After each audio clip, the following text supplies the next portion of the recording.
Implementing level order traversal and breadth first search in a tree using Java. Hey everyone, this is Keystrokes. Welcome back to the channel. In this video, we'll cover how to do level order traversal and then extend it to breadth first search in a binary tree, and we'll implement everything in Java. So let's see everything that we have covered so far. In previous videos, we talked about what was a tree, some of its basic terminologies, some examples, and all the different kind of trees that exist. Then, in the next video, we implemented a very simple binary tree in Java, and that was our first step to actually solve some fun interview questions. And this video is first such problem that we'll be solving. In our implementation, we try to keep it reusable, and in this video, that's where we'll continue from. If you haven't seen these previous videos, and if you need an introduction to trees, don't forget to check my previous videos out. And definitely check out how to implement binary tree in Java, because that's where we'll continue this video from. So in this video, we'll implement level order traversal, and then we'll extend it to do breadth first search.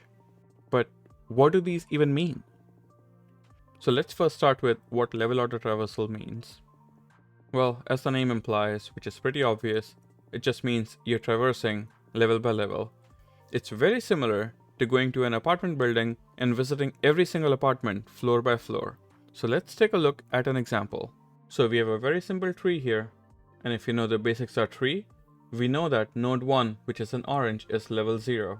Then the nodes in yellow, which is 2 and 3, they are level 1. And then 4, 5 and 6, they are level 2, and 7 is level 3. So following the logic of traversing level by level, it would mean we start from 1, then we can either go to 2 or 3, but we'll follow the convention to go from left to right. So the next node that you'll visit is 2, which is the first node in the next level, and then you'll visit rest of the nodes at the same level.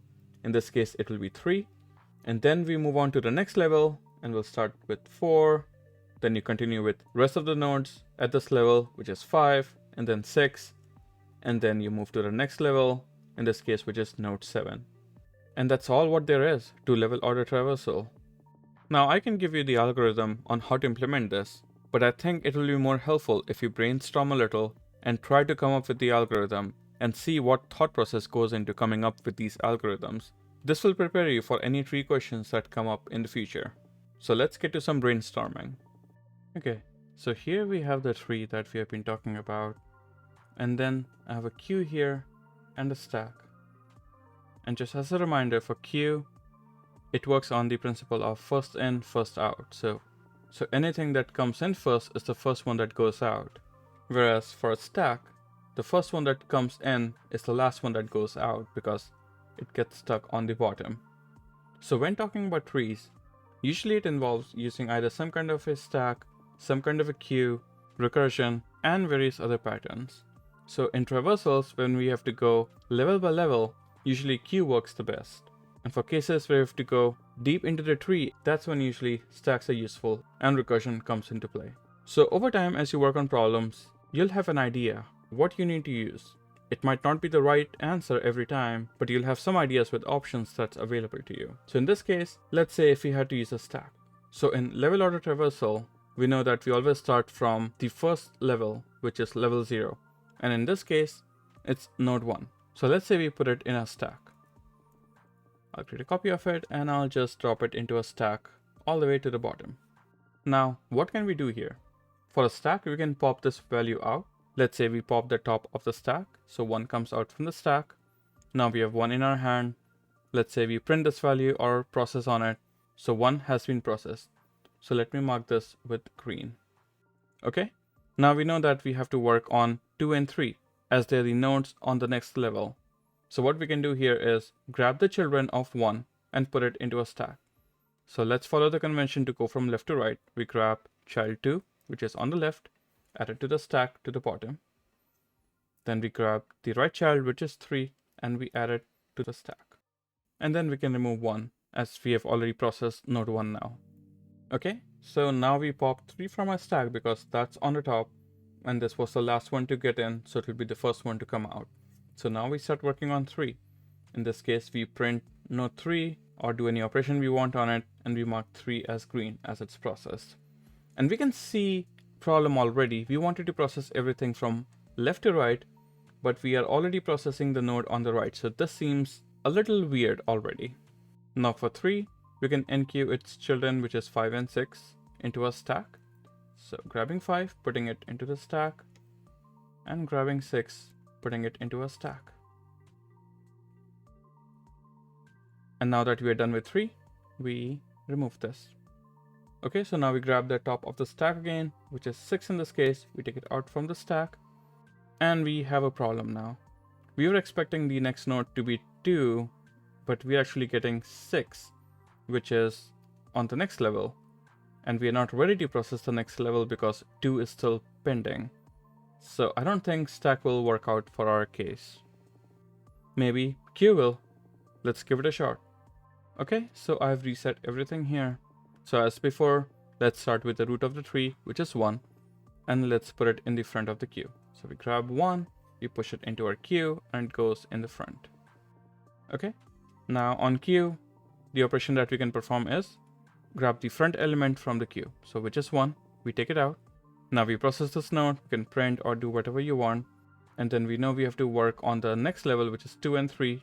We can get that by pulling the children of this node 1. So we grab 2, put it into our queue in the front. And then we grab 3 and put it in the front of the queue right behind 2. And now 1 is done processing. So we mark it as green and remove 1 from our workspace. Okay, so now we have 2 in the front of the queue. So we pull 2 out, and as usual, we print it or do any operation we want on it. And then at this point, we can queue the children of 2 into our queue, which will be 4 in this case. And let's queue it up. And 2 doesn't have any right child. So this finishes all the work we had for 2. Oh, and let's not forget marking 2 as done. Okay, now let's grab the front of the queue again, which is 3 in this case. We again operate on it, whatever we want to do, and enqueue its children, which is 5, and then 6. And now 3 is done, so we remove it from our workspace and mark 3 as green, which marks that it's done.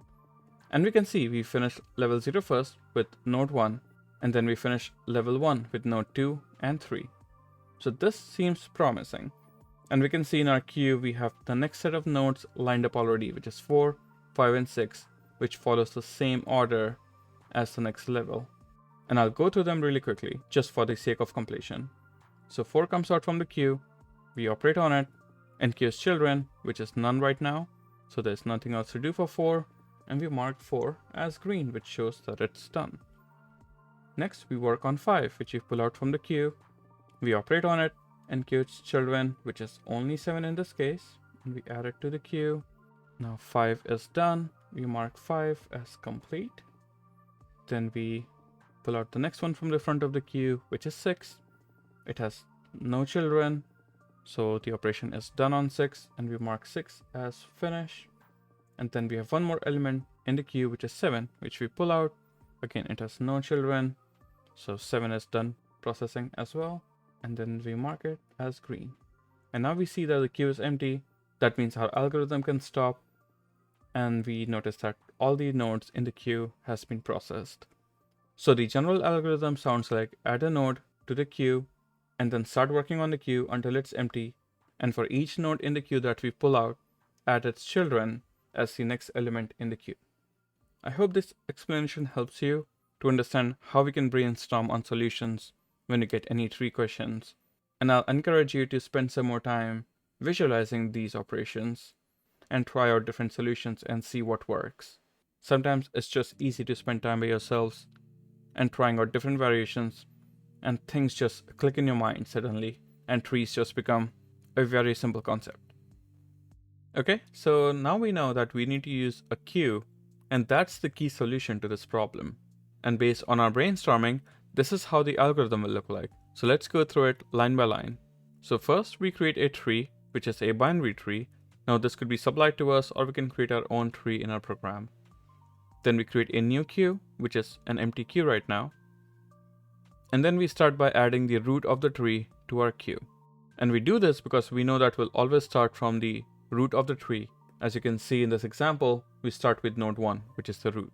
Then until queue is empty, we read the queue, we store it in current node, and then we do any operation we want on current node. Like we can print it, which is what we'll do, for example, or you can perform any other complex calculations based on a use case. And then for the current node, we grab the left and the right node and add them to the queue.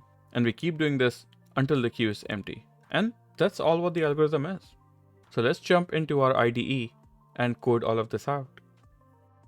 When we created our basic binary tree setup in Java, this is where we left off. We created a set of nodes, give them parent and child association, and then build a binary tree out of it. And then we use a util that I had to print out the binary tree. So let's just run this program to see where we were last time. And yeah, this is the beautiful output that we saw last time. So let's continue building on this binary tree package that we created and implement level order traversal. So let's open up this class. And I've already copied the algorithm that we saw in our slides. So let's implement this. So first let's define how the method will look like. So it will have to be a public method. It won't return anything. And let's name the method as print level order traversal. Let me fix this. Okay, perfect. Now let's implement this algorithm that we have here. So because we are defining everything in the binary tree class itself, we don't need to have this part because we are already in the binary tree and this method will be part of the binary tree itself. So first step is to create our queue. In Java, we can use a linked list which can act as a queue for us. So that will look like this. We create a queue, we give it a type. We'll be storing the data type of type node here. Let's give it a name, maybe queue, new linked list. Okay, so our queue is defined, and then we'll add the root of our tree to this queue. So the first two steps are done. Now we need to define this logic where we keep working on the queue until it's empty. So this is clearly a while loop. So while queue is not empty, we'll execute everything that's in here. So first step is to read the front of the queue. Then queue provides a method for that. Queue dot pull, and we'll read it into a variable current node. So we read the front of the queue, and now we have the current node that we are working on. And let's say we are operating on it by just printing the value. So that will be current node dot value, and we just print it to system out. Okay, and now the final step is to add the left and the right child of the current node to the queue. So for that we can do queue dot add current node dot left and right. Though there's one problem with this.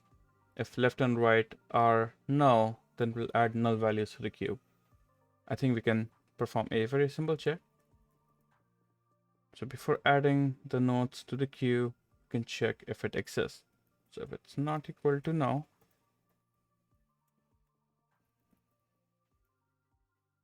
we'll add it to the queue. Similarly for the right one, we'll add this to the queue. Okay, this looks good. There are different ways to do it. You can even just add the value to the queue, which will be null, and you can add a check here. If the current node is null, then you just ignore it. But I feel this is more cleaner. Okay, now let's go back to our main method and use this new function that we created on binary tree. So to do that, we can do binary tree dot print level order traversal, which is our new method, and that's it. Let's run this program. Okay, so let's see if this is actually our level order traversal. So start with node 1, which is right here. Then we go to node 2 and 3, which is next. And then we go to 4, 5, and 6, which is next in order. And then we have 7. So yeah, I think this looks good. And because this is a property of the binary tree now, any instances that you create of this class will have this level order traversal already. And it's a very simple implementation right here. And let's do some cleanup and remove this algorithm that we had. Awesome. Now to implement breadth-first search, we just need a very minor tweak to our current algorithm. But first, let's see what does breadth-first search even means. So in breadth-first search, instead of just traversing, we are actually on a mission to search an element. And in this case, we search for the element by going level by level. Going back to our apartment analogy, this is very similar to finding somebody in a big apartment building. You go by room, and the moment you find the person you're looking for, you stop. So we can say that this algorithm is a very simple extension to level order traversal, and we just stop the program when we find the element. So let's take a look at the example again. So in this case, if you're searching for the element 4, we start with level order traversal, which means starting with node 1. Now in this case, 1 is not 4, that's not what we're looking for, so we continue. Then we go to 2. Now 2 is not 4, so we keep going. Next is 3. Again, 3 is not 4. Then we go to the next node, which is 4, and 4 is what we are looking for. So we stop here and return our control back to the caller program and say that we actually found this element or return this element altogether. Well, let's make this tweak to our program and implement breadth-first search. Okay, so now let's tweak this to actually perform breadth-first search. To keep things simple, I'm going to create a copy of this method and I'll rename this as BFS. And this will take in an input, which is an integer, which is the value that we are searching for. Now in our current logic, we keep going until the queue is not empty. Now we need to add an additional logic here, where instead of printing, we'll actually match if the node that we're working on currently is what we are searching for. So we can simply add an if statement here, if current node dot value is equal to the value that we are searching for, then we just return true, which says that we found the node with the value that we are searching for. And let's say if we went through the whole tree and we did not find the value, we need to return false, which can be added towards the end of the function. So we just do return false, as we'll reach this statement only when we traverse through the whole tree and we did not find the value. Also, currently this function returns void. In this case, because we are returning true or false, we need to update this to a boolean. Now you can see that the two methods BFS and print level order traversal, they're very similar. Ideally, you can refactor it to provide an anonymous function to level order traversal, which can either print something or look for values. But to keep things simple, I'm not going to make that refactor right now. So let's go back to our main method and use this new BFS function that we created. So here, I'll add some print statements. And we'll try to search our binary tree using BFS. And let's say we'll search for the value 4. Okay, let's run this. In this case, because 4 was available, we caught the result as true, which makes sense. Now let's try to find something that's not in the tree, maybe -1. And let's run this program again. Now in this case, we got the output as false because -1 clearly doesn't exist in our tree here. Well, you can see how simple it was to tweak the level order traversal algorithm to start doing BFS. Well, congratulations. You actually solved one of the interview questions on trees right now. And we are on our way to become master of trees. It will take some time, but we are slowly getting there. So what's next now? So this problem was one of the easy problems on binary trees, and there are way more harder problems that we'll gradually move towards. And trust me, there are a lot of questions that we can work on binary trees. Also, if you have any interview questions that you want me to cover, please feel free to post them in comments, and I'll be happy to post a video on that. Well, that's all I had for this video. We implemented level order traversal and extended it to breadth-first search, and you actually solved your first interview question. I hope this helps you in your journey with binary trees. And if this video helped you, please don't forget to like and subscribe and follow me on Twitter. I'm going to post more tree questions geared towards interviews and slowly increase the difficulty. So make sure you have your notifications on as well. Thanks for joining in. Thank you everyone.